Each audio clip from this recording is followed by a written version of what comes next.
Neville Goddard Radio Lectures number 2, By Imagination We Become, July 1951. Radio Talk Station KECA, Los Angeles. Neville Goddard. How many times have we heard someone say, oh, it's only his imagination? Only his imagination. Man's imagination is the man himself. No man has too little imagination, but few men have disciplined their imagination. Imagination is itself indestructible. Therein lies the horror of its misuse. Oh boy. Daily we pass some stranger on the street and observe him muttering to himself, carrying on an imaginary argument with one not present. He is arguing with vehemence, with fear, or with hatred, not realizing that he is setting in motion by his imagination an unpleasant event which he will presently encounter. We've all seen it. If you drive a car, you've definitely seen it. He's talking about walking down the road here. The world as imagination sees it is the real world. Not facts, but figments of the imagination shape our daily lives. It is the exact and literal minded who live. It is the exact and literal minded who live in a fictitious world. Only imagination can restore the Eden from which experience has driven us out. Imagination is the sense by which we perceived the above, the power by which we resolve vision into being. Every stage of man's progress is made by the exercise of the imagination. It is only because men do not perfectly imagine and believe that their results are sometimes uncertain when they might always be perfectly certain. Determined imagination is the beginning of all successful operation. The imagination alone is the means of fulfilling the intention. The man who at will can call up whatever image he pleases is, by virtue of the power of his imagination, least of all subject to caprice. The solitary or captive can, by intensity of imagination and feeling, affect myriads so that he can act through many men and speak through many voices. We should never be certain, wrote William Butler Yeats in his Ideas of Good and Evil, that it was not some woman treading in the winepress who began that subtle change in men's minds, or that the passion did not begin in the mind of some shepherd boy, lighting up his eyes for a moment before it ran upon its way. Let me tell you the story of a dear friend of mine, at the time the costume designer of the music hall in New York. She told me one day of her difficulty in working with one of the producers who invariably criticized and rejected her best work unjustly. This is Neville Goddard's wife. That he was often rude and seemed deliberately unfair to her. Upon hearing her story, I reminded her, as I am reminding you, that men can only echo to us that which we whisper to them in secret. I had no doubt but that she silently argued with the producer, not in the flesh, but in quiet moments to herself. She confessed that she did just that each morning as she walked to work. I asked her to change her attitude toward him, to assume that he was congratulating her on her fine designs, and she in turn was thanking him for his praise and kindness. Just change what you're thinking. This young designer took my advice, and as she walked to the theater, she imagined a perfect relationship of the producer praising her work and she, in turn, responding with gratitude for his appreciation. Then she did morning after morning, and in a very short while she discovered for herself that her own attitude determined the scenery of her existence. The behavior of the producer completely reversed itself. He became the most pleasant professional employer she had encountered. His behavior merely echoed the changes that she had whispered within herself. What she did was by the power of imagination. Her fantasy led his, and she herself dictated to him the discourse they eventually had together at the time she was seemingly walking alone. Let us set ourselves here and now a daily exercise of controlling and disciplining our imagination. What finer beginning than to imagine better than the best we know for a friend? There is no coal of character so dead that it will not glow and flame if but slightly turned. Love that phrase. It's such a colorful, pictorial, imaginative phrase, that phrase. I've heard it in other places, and here it is for the third time I think we've read it in all these lectures so far. There is no coal of character so dead that it will not glow and flame if but slightly turned. Don't blame, only resolve. You could rest with just those 4 words. Don't blame, only resolve. Life, like music, can, by a new setting, turn all its discords into harmonies.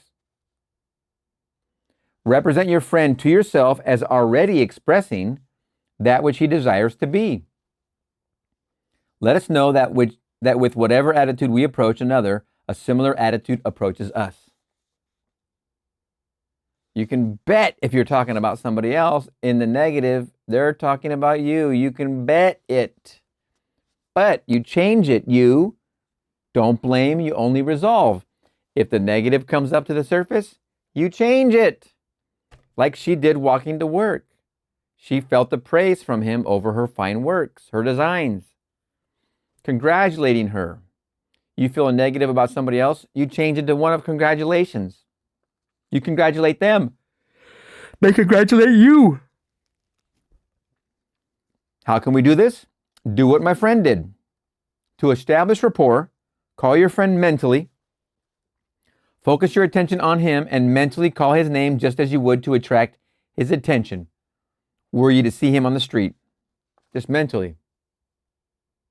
You can believe the person you're seeing mentally and you're calling their name, they are aware. You can believe it. Imagine that he has answered. Mentally hear his voice. Imagine that he is telling you of the great good you have desired for him. You in turn tell him of your joy in witnessing his good fortune.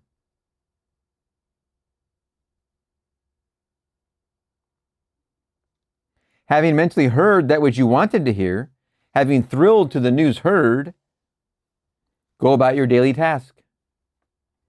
Your imagined conversation must awaken what is affirmed. The acceptance of the end wills the means. And the wisest reflection could not devise more effective means than those which are willed by the acceptance of the end. However, your conversation with your friend must be in a manner which does not express the slightest doubt as to the truth of what you imagine that you hear and say. If you do not control your imagination, you will find that you are hearing and saying all that you formerly heard and said. If you do not control your imagination, you will find that you are hearing and saying all that you formerly heard and said. We are creatures of habit. And habit, though not law, acts like the most compelling law in the world. With this knowledge of the power of imagination, be as the disciplined man and transform your world by imagining and feeling only what is lovely and of good report. How hard is that to do? The beautiful idea you awaken in yourself shall not fail to arouse its affinity in others. Do not wait 4 months to the harvest. Today is the day to practice the control and discipline of your imagination. Man is only limited by weakness of attention and poverty of imagination. The great secret is a controlled imagination and a well-sustained attention, firmly and repeatedly focused on the object to be accomplished. Now is the acceptable time to give beauty for ashes, joy for mourning, praise for the spirit of heaviness. that they might be called trees of righteousness, the planting of the Lord, that he might be glorified. Now is the time to control our imagination and attention. By control, I do not mean restraint by willpower, but rather, by control, I do not mean restraint by willpower, but rather cultivation through love and compassion. With so much of the world in discord, we cannot possibly emphasize too strongly the power of imaginative love. Imaginative love, that is my subject next Sunday morning when I shall speak for Dr. Bells while he is on his holiday. The services will be held, as always, at the Fox Wilshire Theater on Wilshire Boulevard near La Cienega at 10:30. This might be a second lecture in the same day of the previous one because it sounds like it's again the 8th of July again, considering he's announcing that next week. As the world is, so is the individual. Should be changed to, as the individual is, so is the world. There's a great Earl Nightingale. If you haven't heard Earl Nightingale, then you need to get the tape or the tape. That's how I bought it. When I bought it off Amazon, it seemed like 2007 or 8, maybe 2006. No, 2005 or 6. We were having classes in my living room, and I got the 6 tapes, and it was called The Strangest Secret. And it was a great audio program. I converted it to CD. I gave it to all my friends. I saw so many lives change over that one audio program. In there was a story of this kid that the parent took a picture out of the magazine, and it was a picture of the world. And he tore the paper up to make a puzzle for the child. And he gave the child the puzzle to put together, and was very, very surprised to see that the child accomplished the puzzle. I think he taped it together. And I think it was the father who asked the child, how did you do this? It seemed like an impossible task the way the picture was of the world. Well, the child simply said, well, there was a picture of a man on the backside. All I simply did was put him together. And then Earl Nightingale made a point. Isn't that it? Once you put the man together, the world comes together. Such a wonderful perspective. And Earl Nightingale is a very, very amazing orator. He has the #1 selling spoken word record ever. And I think it was The Strangest Secret. As I said before, he used to shop at a bookstore that I used to spend many hours of my life in, called Acres of Books on Long Beach Boulevard. They've since recently torn it down and put up a megaplex of living quarters.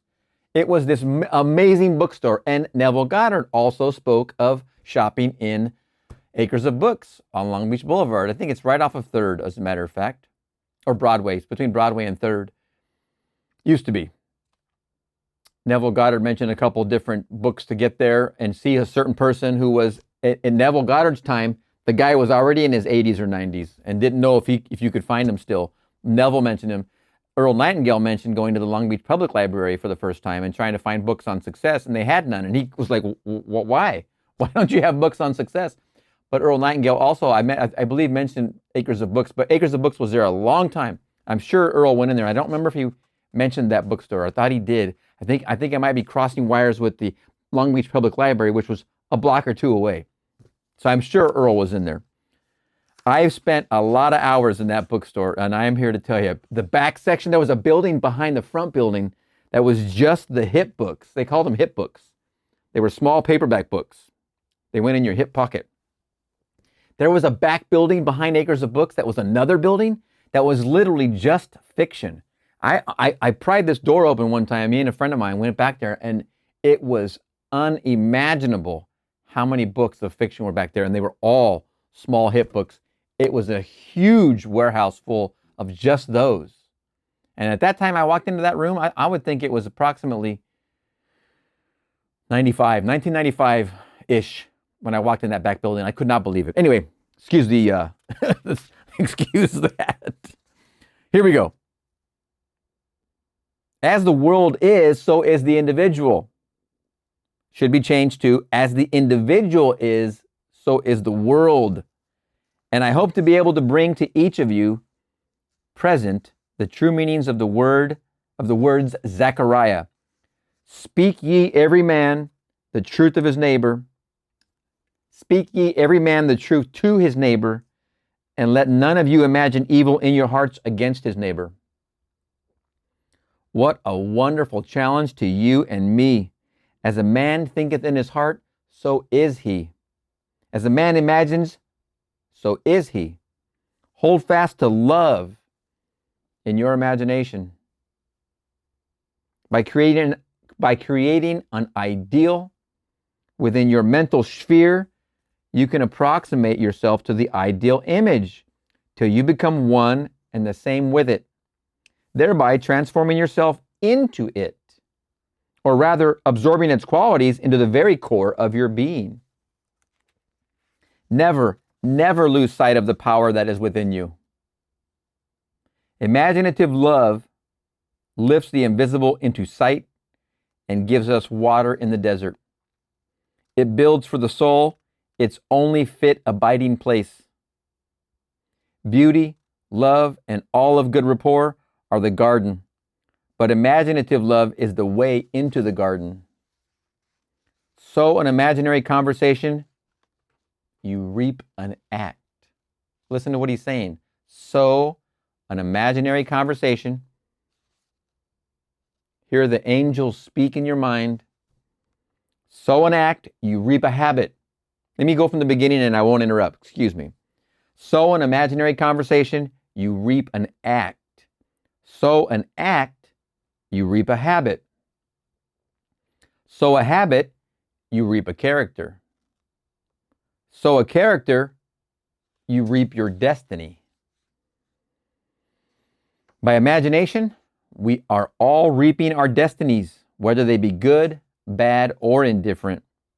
Imagination has full power of objective realization, and every stage of man's progress or regression is made by the exercise of imagination. I believe with William Blake, what seems to be to those who it seems to be, and is productive of the most dreadful consequences to those to whom it seems to be, even of torments, despair, and eternal death. By imagination and desire, we become what we desire to be. Let us affirm to ourselves that we are what we imagine. If we persist in the assumption that we are what we wish to be, we will become transformed into that which we have imagined ourselves to be. We were born by a natural miracle of love, and for a brief space of time, our needs were all another's care. We were born by a natural miracle of love, and for a brief space of time, our needs were all another's care. In that simple truth lies the secret of life. Except by love, we cannot truly live at all. Our parents, in their separate individualities, have no power to transmit life. So back we come to the basic truth that life is the offspring of love. Therefore, no love, no life. Thus, it is rational to say that God is love.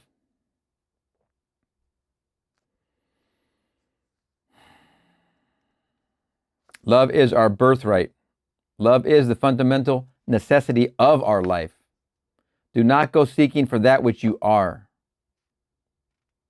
Those who go seeking for love only make manifest their own lovelessness, and the loveless never find love.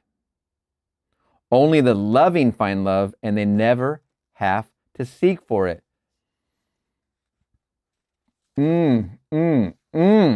Imagine turning the radio dial and bringing that one in. Wow.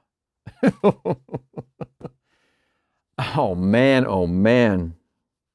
I mentioned that acres of books downtown Long Beach where it used to be there. It just got demoed and a new building put in its place just recently, within a year or two. And the Earl Nightingale material, again, just to close with that Strangest Secret is a very good tape set or CD set or audio, whatever you get. They used to have audio stores or CD rental stores, audiobook stores. I used to love those stores. I used to go in there and rent a whole set, like 6 CDs, 12 CDs, whatever. Put them in your car, listen to them while you drove. Wonderful stuff. Now you can just stream it. Much more convenient. All right, we're going to see you in the next one.